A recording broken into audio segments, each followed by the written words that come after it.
Up across the Midlands as part of the Heritage Open Days Festival. Tonight we're in Leicester and we visit the oldest of the three buildings we've shown you.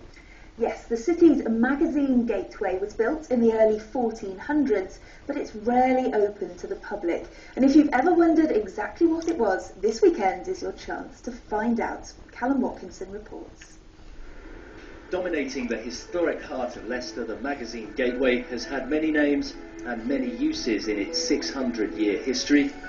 This was built around about 1410 and it's part of medieval works of religious precinct, and this would be the symbolic entrance.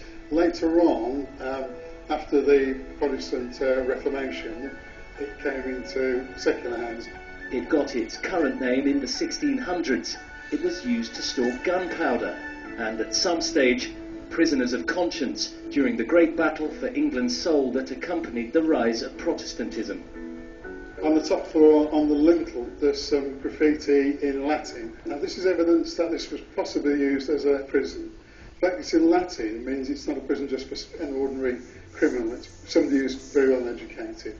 And it says, John Loudon hereby other men's trespass and not his own. But in its early days, it housed important guests and came complete with all the mod cons the Middle Ages had to offer. Many of the estate agents will probably point out the conveniences.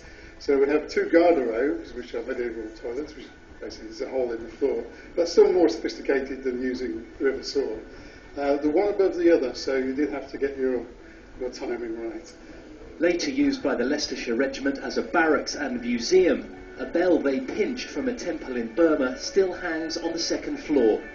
The building's been besieged many times by troops during the Civil War in the 17th century and by workmen in the 20th, when the Newarke underpass drove a dual carriageway beside its very foundations. The tunnel was filled in 6 years ago, recapturing for the precinct round the gateway something of its medieval serenity. Then religious students would have gathered here on their way to and from the churches in the Newarke.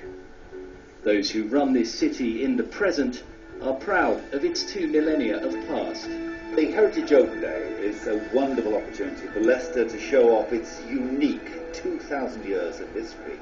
We have this year over 30 buildings opening in the city. That's more than ever before. It gets bigger and better, and it's an opportunity for us to show off those buildings and to remind people of the remarkable history of this city. It's the type of thing that people drive past or walk past every day on the way to town or perhaps way to the university. And they probably wonder what it is, and this is a good opportunity to find out what it is and what it was. Oh, absolutely fabulous, isn't it? But if you like